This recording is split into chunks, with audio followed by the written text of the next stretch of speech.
commercial voiceover there. Pay no attention to the man behind the curtain.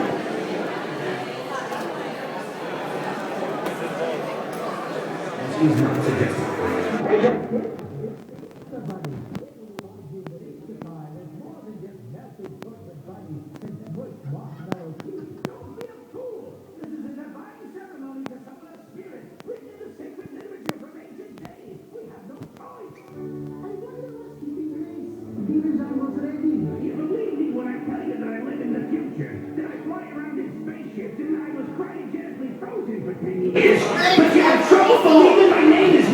The world is a much different place today than it was when I started the business, Ash.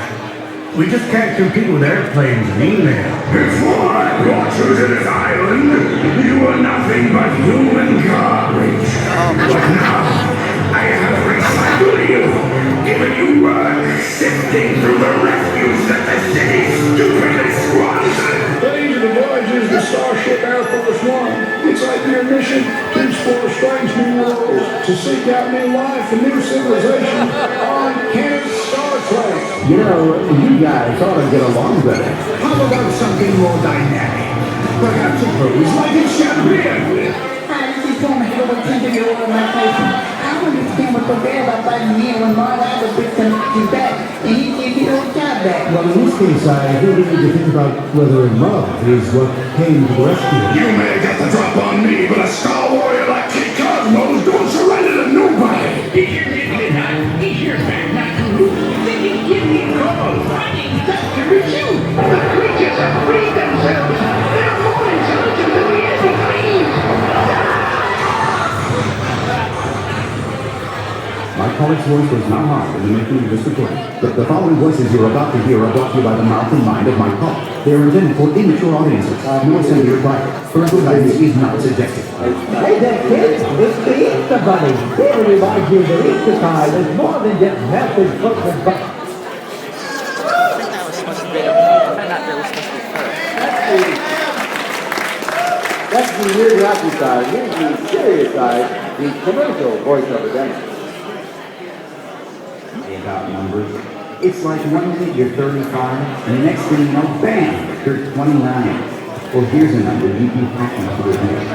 $1.67 a day for all your calls from home with the AT&T One Rate plan. It happens every day in refrigerators across the country. It's vegetable resuscitation, where emergency methods like peeling the soggy outer leaves off the lettuce must be used to save the tender heart inside. Unless, of course, you have an Amana Easy Reach refrigerator. You're having a cookout on your big brand new deck, but something's not quite right. Your friends raise their perfectly prepared burgers in silent tribute to you.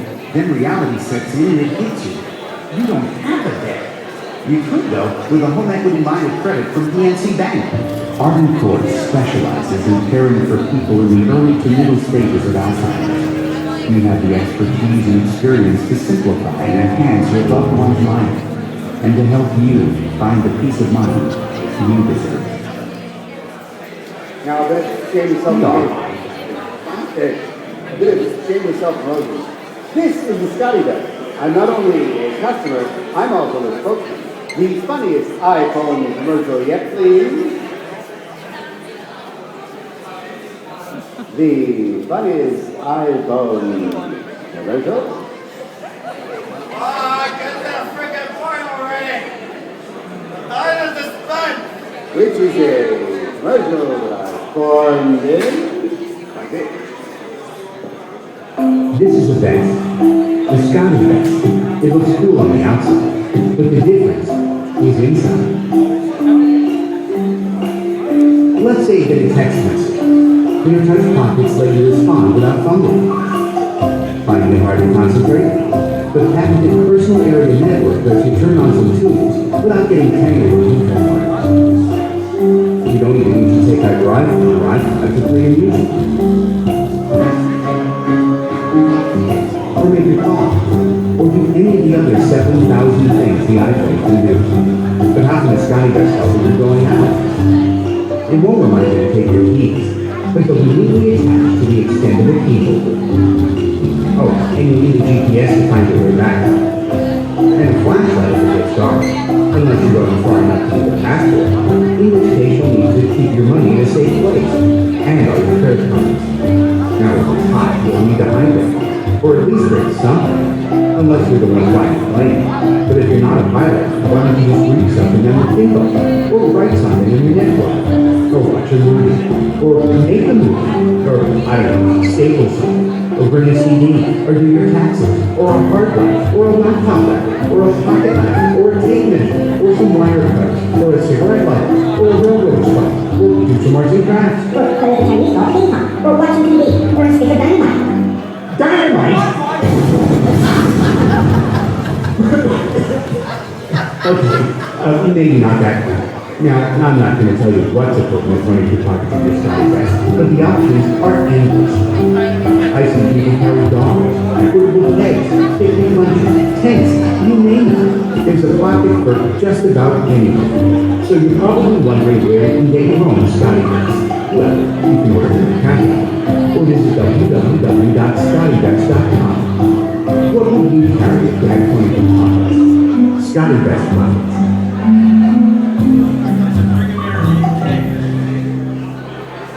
Get those jackets there in the UK. No.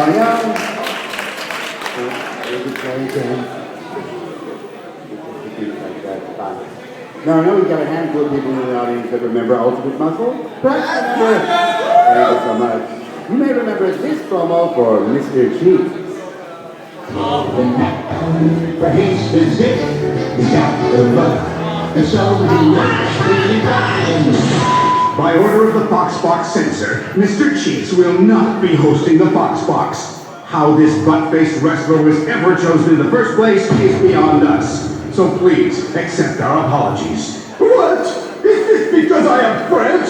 No, it's because you have a butt for a face. Surely the Foxbox can find a more appropriate host. What about me? Don't even think about it. We now return to our regularly scheduled programming. But you can still catch me on Ultimate Muscle. Au revoir! Now, I would normally say this next clip the last, but actually, since this has been made, I've got something even better. So, for those who've never seen anything to do with Sonic the Hedgehog, the final cutscene.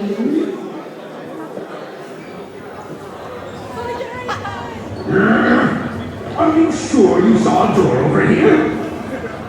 What? You were the one who said you saw a door over here. Well, I know it was one of us. Shut up and keep looking.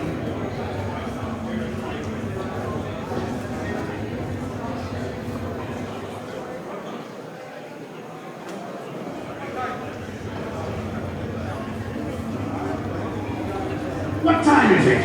It's the exact same time as when you asked earlier, and it'll be the exact same time when you ask later. There is no time here! Let me just say that this was a brilliant plan that you came up with. Don't get too self-righteous. It'll be your plan pretty soon. I'm gonna dedicate the rest of my life to forgetting it. I heard that! Do we ever win? That depends on your definition of win. Beating Sonic. Oh, well then no. That doesn't give me much hope. Maybe I'll go back and get my teaching degree. That's not a bad idea. I've always enjoyed telling people what to do. Thank you so much. And finally, before the question begins, please visit www.popchipstotherescue.com to see this final clip with someone you may recognize.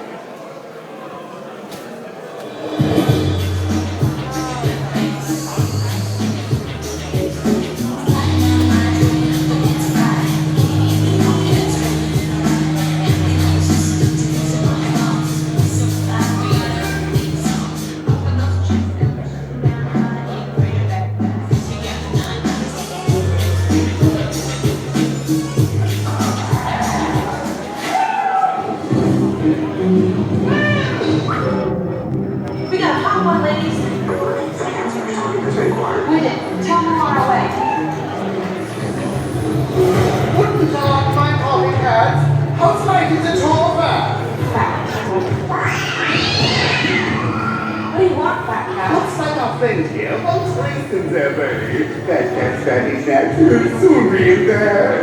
We'll beat you there. Hot cats are always ready. Let's go. Are you done making yourself down? Find the fastest route. Copy that. Fat cat's plan. Hot greasy.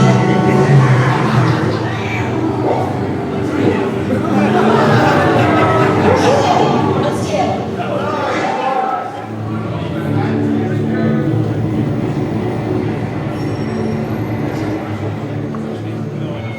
There's his car. All right. Let's split up. Look alive, ladies.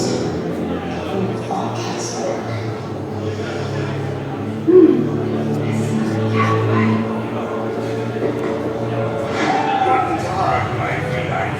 And Fräulein gets with the shaggy games begin.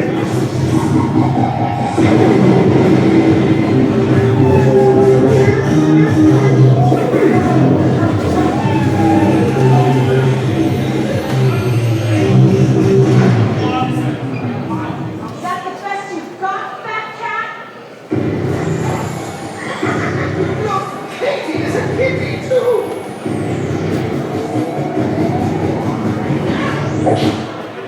Thanks, Riddles.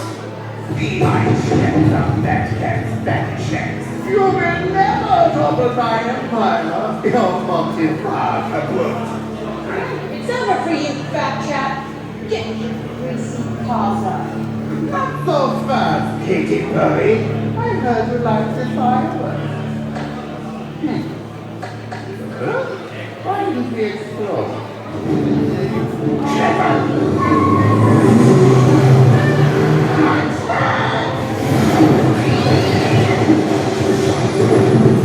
Nice driving, Lulu. Have a nice cat nap, fat cat. Punch it, Lulu.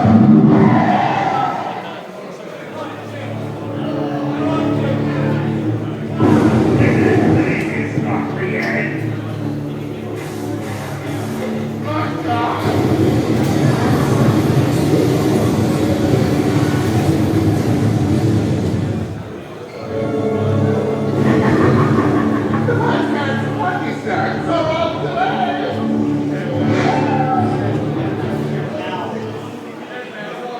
And that's what I do.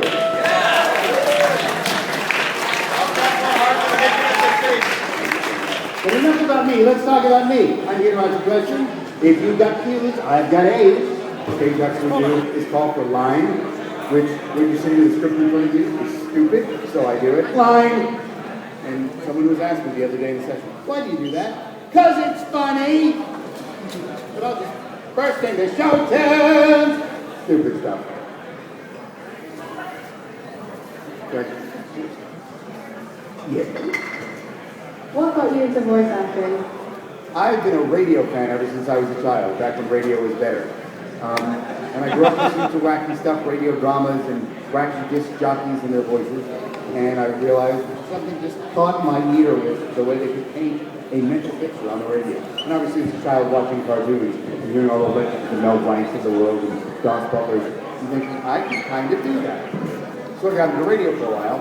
And what I really realized about radio, although I could be a disc jockey and say, hey everybody, it's 7:20, 20 past 7, here's more of your favorites for Let's Talk. That got old for a while. But one thing they make you do in the States as a disc jockey, when you're not announcing records, is they have you record commercials, because it doesn't cost them any extra. So I realized what I enjoyed was doing the wacky voices in the commercials.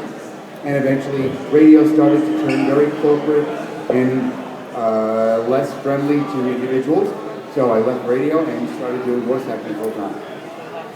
And that's been great fun. Grab the corner for you. Just hang tight.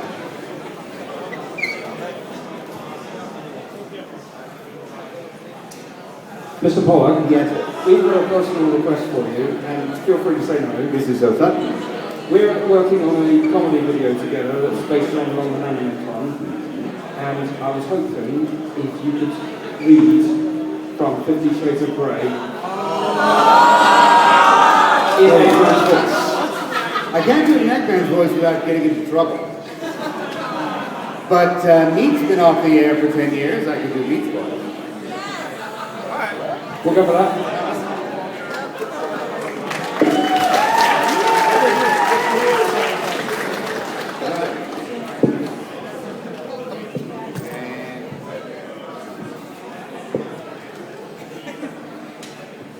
I nuzzle up against him, eyes closed, my nose in his throat, drinking in his sexy Christian and spiced musky body wash fragrance.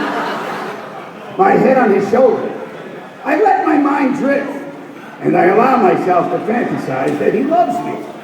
Oh, and it's so real, tangible almost. And a small part of my nasty, hoppy subconscious acts completely out of character and dares to hope. I'm careful not to touch his chest, but just snuggle in his arms as he holds me tightly. All too soon, I'm gone from my impossible daydream. We are home, Christian murmurs. And it's such a tantalizing sentence, full of so much potential. Home with Christian. Except his apartment is an art gallery, not a home. Taylor opens the door for us, and I thank him shyly, aware that he's been within earshot of our conversation. But his kind smile... with me. But his kind smile is reassuring and gives nothing away. Once out of the car, Christian assesses me critically. Oh no, what have I done now? Why don't you have a jacket? He frowns as he shrugs out of his...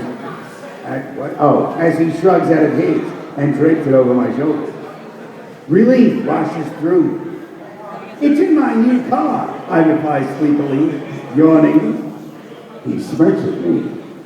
Tired, Miss Steele? Yes, Mr. Gray.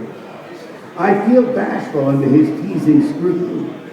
Nevertheless, I feel an explanation is in order. I've been prevailed upon in ways I never thought possible today. And see. I feel so cheap and needed a refreshing shower. Thank you so much. Thank you.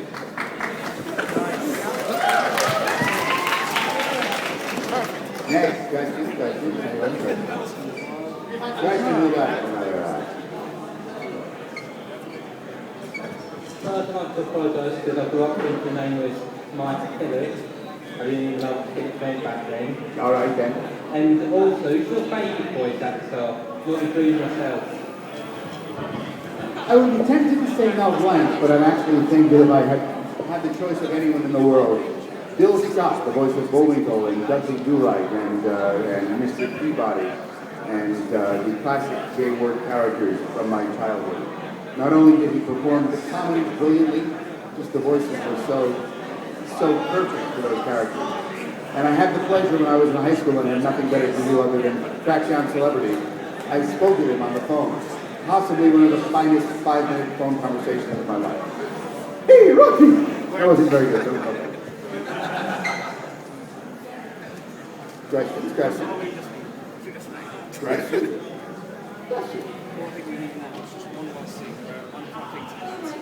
Hello.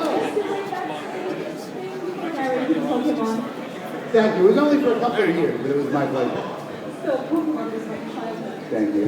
And my question is, if Oh, wait, I forgot. Wait, there's going to be the question. Can we hit the Jirachi Wishmaker for just a moment, please? Do we still have it? Oh, no, that's the one we removed. That's the one we don't have that. Scratch that. We have it, but find it on YouTube somewhere where it shouldn't be. Please go on, I'm sorry. Well, my question is, if Dr. Eggshell and Pikachu got into a fight, who do you think would win? Thank you. That's an excellent question. Eggman, of course, having assorted robots and high-tech devices, but Pikachu being electric by Pokemon could very possibly short-circuit everything. So I'm going to say it might actually be Pikachu.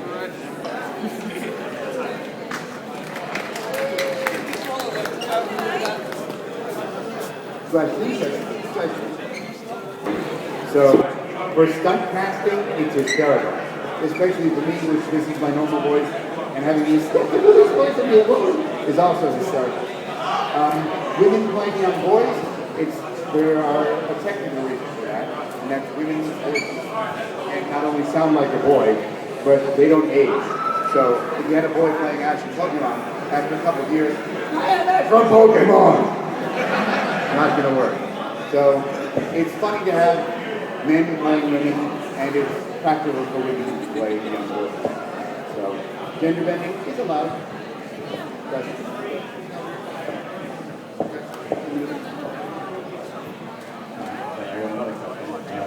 It's unrelated to voice acting, and I know the answer is probably going to be no. I know you only look at one film, but has anybody told you anything about the future of the Berserk franchise? The film series? Yeah, the thing about with most projects, they don't tell the actors anything. The actors show up when they're called. So there's the one film I'd love to do it anymore. I've not done it anymore. But I love working. So that's it.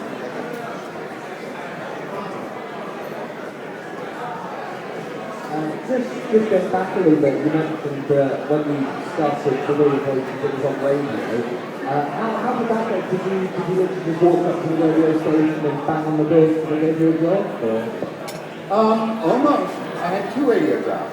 The first one I was the local college radio station in my high school did a high school radio program. They let high schoolers come in and produce their own stupid little shows, and they would air them on the weekend just so someone would be listening to them.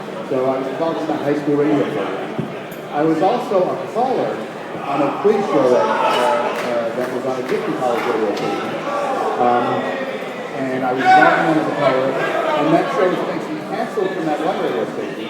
And I was working at the other college station, and I said, hey, you know, I was just a kid at the time. If you'd like, I could try and see if I get your job on this other station. And they said, if you can get us on that station, you can be part of the show. I got them on the station. I was the engineer running the show. So I wasn't exactly on the show. I was behind the scenes doing the show. Then when I actually got into college as a college student, my television, radio, film production course took a field trip to one of the local radio stations. I was all excited. Hey, great radio station. Everyone wanted to see the newsroom. They wanted to see the disc jockeys. I wanted to see the production guy, the guy making wacky voices in commercials. So I went up to the production guy and said, hey, I know that other places are looking for interns. Is your department looking for interns? No one had ever been a production department intern. So I said, sure, I guess so. So I became an intern. I got really good at typing up file cards and organizing the record library. And then eventually they said, so, you don't want to be a disc jockey and say more favorites, less talk? I guess if you want me to. So my first shift was an overnight shift, running the Dr. Ruth Westheimer show, not taking calls about sex, but she was talking sex and I was running commercials. And then I did a 2 o'clock disc jockey show, which I guess if you were really drunk and listening to the radio, you might have heard it. It wasn't good, but it got better after that. And eventually I worked up to middays and I was on when people were listening. And then I was in syndication, writing comedy and news stories for disc jockeys around the country that couldn't do it themselves. And then radio's had enough of me, so now I'm doing this. But radio has changed in those days. At least over here. There's not much better radio over here. I can get questions. What would you say is your weirdest fan experience around convention? So there was this girl. We met online in Facebook, Twitter, MySpace at the time, I don't remember. And she said, oh, I really want to meet you and some of the other actors. How can I meet you? Okay, I'm all for meeting people in a public space where it's safe. I've got a session next week. If you'll be in town, great, come on by. I'll be doing some other work. I was back working radio at the time. So I'll be sitting at Starbucks doing my radio work while I wait between sessions. Come on by and watch me work. She did. She came by. I was sitting on the laptop working on other stuff. Hi, how are you? Have a coffee here. I'm doing work. Great to see you. I'm still working. Hi, how are you? Good to see you. Great, gotta go. I've got to go to the section up at 4 Kids. We're doing Sonic X or something. I don't know. She followed me to 4 Kids, which is fine. There's a security desk in the lobby at 4 Kids. She was not going to go any farther than the security desk. Or so I thought. I went up and did my session, walked through the door, went into the studio. When I get out of the studio, I get a call from the front office. Can we talk to you for a minute? Yeah. Did you send some girl up here and have her say she could come in for a tour? No, I explained to her it's a private office and people are trying to work and you really shouldn't come up to bother someone. She did. She came up and asked for a tour. Don't ever do that again. I had not realized she'd come up for a tour. I finally found her online and said, don't ever do that again. I got a talking to from the lady in the front office. And I also took a bit of an online break for a couple months to prevent that from happening. But that was possibly the most awkward fan experience. Don't go to an office and try and get a tour. If they don't give tours, you just bother people. Okay. Questions?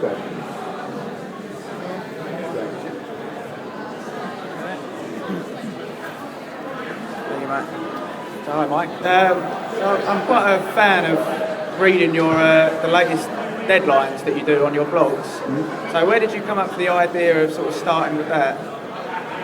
For those who haven't been following me in Mike Pollock's experience, I have a blog.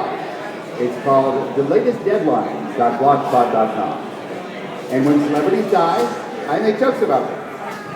Not mean-spiritedly, necessarily, usually.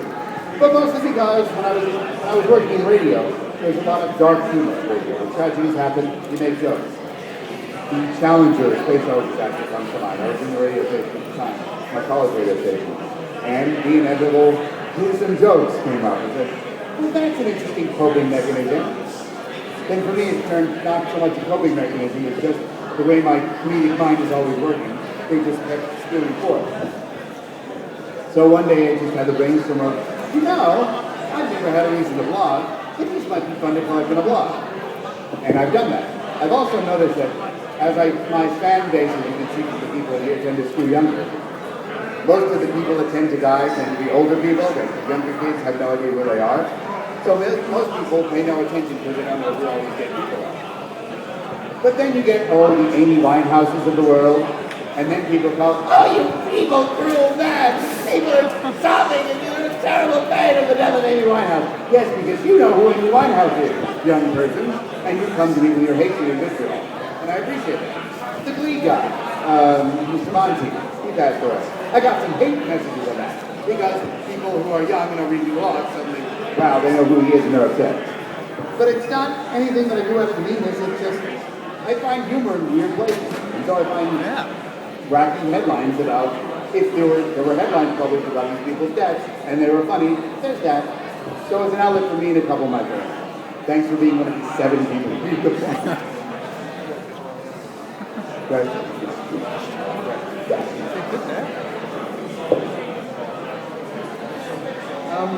When it comes to the characters that you voice, do you have any, like, when they say you're going to do the voice for this character, is there any specific... When you think of Harvey Firestein, it's essentially a community. So there was that. Then you go Loriki. I played Big Oriki. Big Oriki! I was essentially the more intelligent he. So it sounded sort of like me, but there's more of an intelligent thing going on. So it's nice to be able to recycle voices, but also to be able to just create voices from scratch. Like with Backpack, for example. Didn't know exactly what that was. That's not become a huge viral video hit that I was hoping for, but it's me and Dave Perry, which is pretty cool. And they just said, sort of in a speech character, not unlike effeminate me from Bonaparte.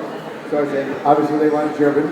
So I'm going to be typical stereotypical effeminate German person, a Polish German, so I can all him, and the agent that sent me the job said, oh, we love that here in the office. Great, hope they love it too. Took them a while, but it turns out they loved it. Had a great session doing it, and that was fun. So the challenge of coming up with a new voice is always very fun. Because it's really a desperate case of, please like me! And in this case, they did. Questions?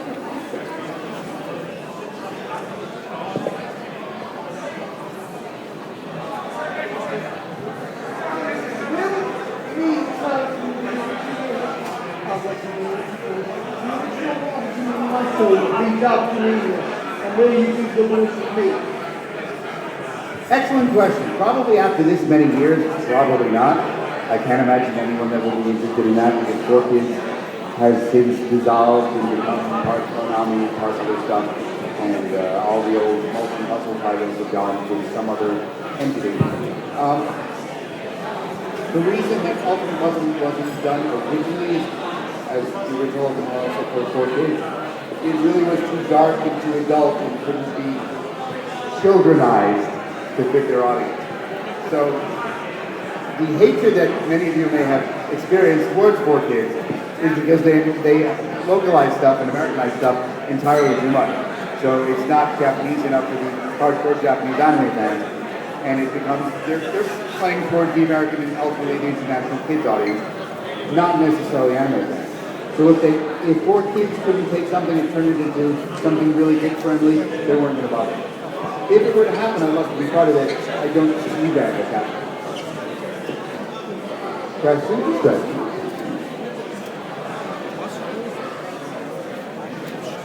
Son, he's rolling around on the floor. G'day. Oh, good day. What would your phone sex voice be? Well, it couldn't be any of my established characters before. No, it was something probably Elvis Huxley other. Hello? What are you wearing? What am I wearing? Thank you. Something like that. It certainly wouldn't be reading that between 50 Shades of Grey. Thank you for that. Hold me there. Guys, please. I know you've done a lot of voice acting, I know you've done a lot of characters from like the shows like Yu-Gi-Oh, GX to Ultimate Muscle to other shows, but you also did Langston Langston with Beavis and Yada. And I was just wondering, what was like voice acting Langston in that same voice you did? Basically, when the auditions for that happened, there were 2 points raised in the audition. Rejection, it's more being ignored. The stereotype cliche of, hi, thanks, but it's down in a different direction. Most people don't bother to call you, which is bizarre because if I'm auditioning for stuff online and a lot of stuff is online now, you get real excited when you get an email response like, hey, someone's responding to tell me I didn't get the gig. So it's almost better to be ignored because you forget that you auditioned and you don't miss it. So yeah, a lot of the things that I auditioned for, I think I did brilliantly, and apparently the producers think otherwise. But I'm delighted that I have booked enough jobs that there's enough stuff to be able to show you video of. So you think about the positives, forget the negatives.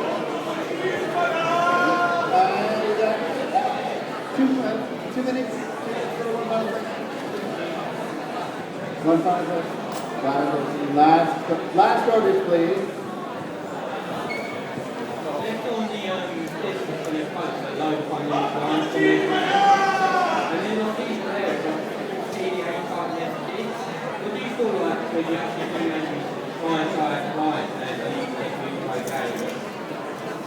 I was extremely happy and hilarious with the, that's not grammatical. I was laughing a lot when we were recording the College Gen both the 2 first games from the new breed of Sonic games, as it were. So I was delighted that they were going more comedic because I love playing comedy. And they're the producers. I'm just there to read what's on the script, and it's up to them to use or not use stuff as they see fit. In fact, I had an ad-lib during the PA announcements in Colors. They were in LA, I was in New York recording remotely. So I said, let me throw in one for you. So if any of you have seen the classic comedy film Airplane, or have flown into LAX International Airport, when you fly into the airport and you arrive curbside, there are announcements that go something like this, to Dr. Eggman Boy. Which I'm going to bend the rules and do now, because it was funny to make the music in the game, but I expected they never would anyway. The white zone is for immediate loading and unloading of passengers only. There is no parking in the red zone. They didn't use it, but they laughed when I was saying it, so that made me happy. But again, it's up to them. It's their project, they do what they want. And there you have it. Thank you so much for asking. I hope you've enjoyed the answers. And there we go. David Vincent and I will do the Q&A in 1 hour if you have more questions. Thanks.